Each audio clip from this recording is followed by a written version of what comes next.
আসসালামু আলাইকুম। আশা করি সকলেই ভালো আছেন। ডিগ্রি ২১-২২ এর শিক্ষার্থী যারা আছেন তাদের জন্য আজকের এই ভিডিওটা। তাদের রেজাল্ট কিন্তু প্রকাশ হয়েছে আপনারা জানেন। তো এই রেজাল্ট আপনারা কিভাবে বের করবেন সেই বিষয়টা নিয়ে আজকের ভিডিওতে দেখাবো। চাইলে আপনি আমাদের দ্বারাই কিন্তু আপনার রেজাল্টটা সুন্দরভাবে বের করে নিতে পারবেন শুধুমাত্র রোল এবং রেজিস্ট্রেশনের দ্বারা। তো এর জন্য অবশ্যই আপনাকে ফুল ভিডিওটা দেখতে হবে। জাস্ট আমরা ২ থেকে ৩ মিনিটের ভিডিও তৈরি করব। এই সার্কুলারটা বা এই যে বিজ্ঞপ্তি যেটা রেজাল্ট প্রকাশের বিজ্ঞপ্তি এটা সম্পর্কে আপনাদেরকে দেখাবো। দেন কিন্তু আমরা কিভাবে বের করবেন, কিভাবে আমাদের থেকে বের করবেন এই বিষয়টা নিয়ে আমরা আপনাদেরকে দেখায় দেব। তো এটা ২০২৩ সালের ডিগ্রি পাস সার্টিফিকেট দ্বিতীয় বর্ষের ফলাফল প্রকাশের বিজ্ঞপ্তি। জাতীয় বিশ্ববিদ্যালয়ের যে ওয়েবসাইট আছে সেখানেই কিন্তু প্রকাশ করা হয়েছে। তো এইটাতে কিন্তু প্রায় কতজন প্রার্থী সেটা দেখেন ২,২৪,২৩৩ জন পরীক্ষার্থী কিন্তু অংশগ্রহণ করেছে, যার মধ্যে ৯৪% কিন্তু উত্তীর্ণ হয়েছে। তো এটা খুবই সুখবর, খুবই ভালো একটা বিষয় যে ৯৪.৬২% কিন্তু পাস করেছে। তো আপনি যদি নিজের রেজাল্টটা বের করতে চান, রেজাল্ট এনইউ এসিবিডি দিয়ে দেখবেন, অথবা আপনাদেরকে আরও একটা প্রসেস দেখাবো আমরা।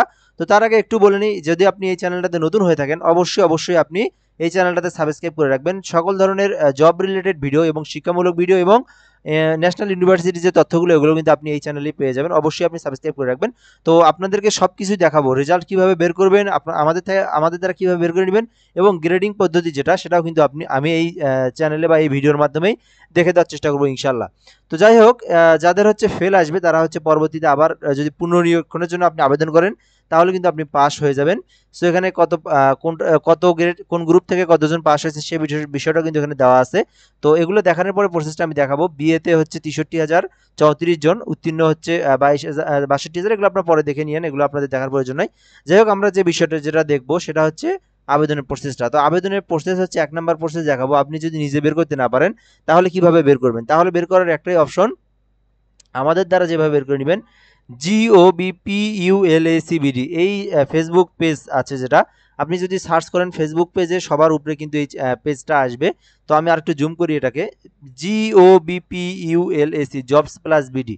তো আমাদের হচ্ছে জব নিয়ে যেহেতু ভিডিও, আপনি এই পেজে যদি রোল এবং রেজিস্ট্রেশন নম্বরটা দেন আমরা কিছুক্ষণের মধ্যে আপনার রেজাল্টটা বের করে দেবো। দেখেন আবার জব প্লাস বিডি এখানে, অথবা যদি আপনি কমেন্টে রোল রেজিস্ট্রেশন দেন তাহলে আবার আপনাকে আমরা কিভাবে দেবো, সে কারণে কিন্তু আপনি কমেন্টে দিলে শুধুমাত্র আপনাদেরকে কপি করে দিতে পারবো।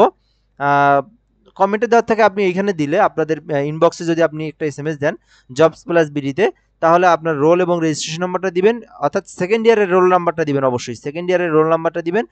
সুন্দর করে বের করে দেবো। এবং আপনি নিজে বের করতে চাইলে কিভাবে বের করবেন, যেহেতু সার্ভারের প্রবলেম সেই ক্ষেত্রে বলতেছি আমি, আপনাদের হাতে থাকা ফোনটা নেবেন, প্রথমে ডাটা অন করবেন, তারপরে হচ্ছে ক্রোম ব্রাউজার অথবা গুগলে আসবেন, লিখবেন এনইউ রেজাল্ট বিডি অথবা রেজাল্ট এনইউ এসিবিডি, যে কোনো একটা লিখলেই হবে। আমি যদি এখান থেকে দেখাই এনইউ, যদি খালি আপনি এনইউ লেখেন, এনইউ রেজাল্ট আর্কাইভ লিখবেন, যে কোনো একটা বিষয় লিখলেই হবে। এনইউ রেজাল্ট আর্কাইভ লিখলেও কিন্তু প্রথমেই আসবে, অথবা এনইউ রেজাল্ট বিডি বা এনইউ এসি রেজাল্ট বিডি, যে কোনো একটা আপনি যা লেখেন, এনইউ এসিবিডি রেজাল্ট লিখলেও আসবে। যেটাই লেখেন আপনি, শুধু আপনি এই যে এনইউ লেটেস্ট যে পাবলিশ হয়েছে সেটাতে আপনি প্রবেশ করবেন, যে কোনো একটা দিয়ে আপনি লেখেন না কেন সমস্যা নেই। আসলে আপনি এরকম একটা পপ আপ দেখবেন বা এরকম একটা ওয়েবসাইট দেখবেন, এখানে আপনি রোল নাম্বারটা দিবেন, রেজিস্ট্রেশন নাম্বার দিবেন, তারপরে আপনি সালটা দিবেন, তাহলে কিন্তু বের হয়ে যাবে। একেবারেই সহজ প্রসেস, খুবই সহজ প্রসেস। যারা করে নেবেন, যারা নিজেরা বের করতে পারবেন, একেবারে সহজ, এটা আমাদের দ্বারা আসারও প্রয়োজন নাই। শুধুমাত্র আপনি লিখবেন result NU ACBD, result NU RESULT NU ACBD, এইটুকু লিখবেন। লেখার পরে আপনি এই পপ আপটা পাবেন, এখানে আপনি 2023 দিবেন, সরি এখানে আপনার রোল দিবেন, রেজিস্ট্রেশন নাম্বার দিবেন 2023 দিয়ে আপনি সার্চ রেজাল্টে ক্লিক করলে আপনার রেজাল্টটা সুন্দরভাবে বের হবে। এখন গ্রেডিং পদ্ধতিটা দেখাবো। আর আবেদন যদি আপনি আর হচ্ছে আপনি যদি আমাদের থেকে বের করে নিতে চান তাহলে এই যে যে আইডি আছে সেখানে আপনাকে এই পেজে কমেন্ট করতে হবে। তো এখন আমরা আপনাদেরকে দেখাবো যে হচ্ছে গ্রেডিং পদ্ধতিটা, এটা একটু আপনারা স্ক্রিনশট দিয়ে রাখতে পারেন। তো আপনাদেরকে কিন্তু এই বিষয়টা দেখাবে না, এটাও দেখাবে না, এটাও দেখাবে না, শুধুমাত্র এই যে এটা দেখাবে, হ্যাঁ, কোনটাতে প্লাস, কোনটাতে আপনি মাইনাস, কোনটাতে বি, কোনটাতে সি, কোনটাতে ডি পাইছেন। সো এটাতে নিয়ে আপনি কিভাবে বের করবেন সেই বিষয়টা বলে দেই। এখানে আপনার মোট বিষয়গুলি প্রাপ্ত গ্রেড পয়েন্ট হিসেবে যোগ করা, অর্থাৎ আপনি যদি এখানে এ প্লাস পান তাহলে আপনার ধরে নিতে হবে আপনি 80-র মধ্যে 100 পাইছেন।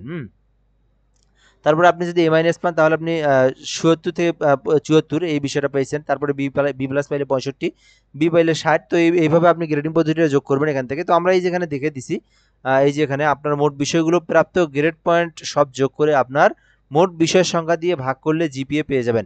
ধরুন আপনার 6টা সাবজেক্ট প্রাপ্ত GPA B B B B B minus C plus C, এখান থেকে এইভাবে দিলাম আমি। তারপরে এই যে এখান থেকে এটা যোগ করে দিছি এখানে কোন পয়েন্টের জন্য, এই যে এটা যোগ করে দিছি, সরি এটা না, এই যে এটা যোগ করে দিছি। মনে করেন আপনি বি পাইছেন, তাহলে এখানে যোগ হবে 3 পয়েন্ট যোগ, তারপরে আপনি পাইছেন আবার বি মাইনাস, তাহলে বি মাইনাস সঙ্গে 3.50 যোগ হবে। তারপরে আপনি আবার এখানে 2.50 আপনি আবার পাইছেন হচ্ছে 2.50 কই, এই যে সি প্লাস পাইছেন আপনি, তাহলে আপনার এখানে 2.75 যোগ হবে, ঠিক আছে। বি মাইনাস পাইছেন 2.75 যোগ হবে। এইভাবে আপনি এগুলো যোগ করবেন, যোগ করে আপনার ফুল যে মার্কটা আসে সেটাকে আপনি ভাগ দিবেন হলো কত দিয়ে, 6 দিয়ে ভাগ দিবেন। যেহেতু 6টা সাবজেক্টে পরীক্ষা দিয়েছেন, 6 দিয়ে ভাগ দিবেন। ভাগ দিলে কিন্তু আপনার যে রেজাল্ট সেটা কিন্তু আসবে 2.71। এখন আপনি যদি এটাকে যদি না বোঝেন, আপনি এক কাজ করবেন, ChatGPT-তে যাবেন, যাওয়ার পরে আপনার যে স্ক্রিনশটটা আছে ওইটা আপলোড দিবেন, মানে রেজাল্টের আপলোড দিয়ে বলবেন যে আমাকে বের করে দাও যে ডিগ্রি অথবা অনার্সের আমার হচ্ছে পয়েন্টটা বের করে দাও, ঠিক আছে। তাহলে একবারে সহজ অপশন, আপনার রেজাল্টটা একদম সুন্দর করে বের করে দিবে এআই, ঠিক আছে। অথবা আপনি এই যে আমি যে বিষয়টা বলে দিলাম দেখেন ভালো করে, এখান থেকে আপনার ChatGPT সহযোগিতা নিতে পারেন, অথবা আপনি যে যদি অ্যানালগ হিসেবে করেন তাহলে যেটা বলে দিলাম, আপনি এ মাইনাস পাইছেন তাহলে হচ্ছে 3.50 যোগ বি প্লাস পাইছেন তাহলে হলো 3.50 প্লাস 3.25 যোগ হবে। এইভাবে আমি যদি আরেকটু এখানে দেখে দেই, আপনারা যদি এটা বিষয়টা না বোঝেন, আচ্ছা এই দেখেন, আপনি মনে করেন পাইছেন হচ্ছে একটাতে প্রথমটা পাইছেন এ, তাহলে 3.75 যোগ 3.75 যোগ, আবার একটা পাইছেন বি মাইনাস, তাহলে কত হবে 2.75 যোগ 2.75 যোগ, হ্যাঁ আবার যোগ দিলাম। তারপরে একটাতে পাইছেন হচ্ছে এ, তাহলে 3.75 যোগ 3.75 যোগ, এভাবে 6টাই যোগ দিবেন, দেওয়ার পরে ভাগ দিবেন হলো 6 দিয়ে, ঠিক আছে। তাহলে আপনার রেজাল্টটা বের হবে, ঠিক আছে। এই যে দেখেন 3টা সাবজেক্ট দিয়েছি 1.7 আসছে, দিলে আপনার রেজাল্টটা সুন্দরভাবে বের হয়ে যাবে। আশা করি আপনি বিষয়টা সম্পর্কে জেনেছেন। অবশ্যই সাবস্ক্রাইব করে রাখবেন আমাদের যে চ্যানেলটা, এটাতে আমরা ভালো ভালো সার্কুলারগুলো দেই, ভিডিওগুলো দিয়ে থাকি। তো অবশ্যই আমাদের জব রিলেটেড ভিডিও দিয়ে থাকি, পাশাপাশি রেজাল্ট, পাশাপাশি হচ্ছে এনইওর যে ন্যাশনাল ইউনিভার্সিটি যে বিজ্ঞপ্তিগুলো এগুলো দিয়ে থাকি। তো অবশ্যই আমাদের সাথে যুক্ত থাকবেন। ভালো থাকবেন। আসসালামু আলাইকুম।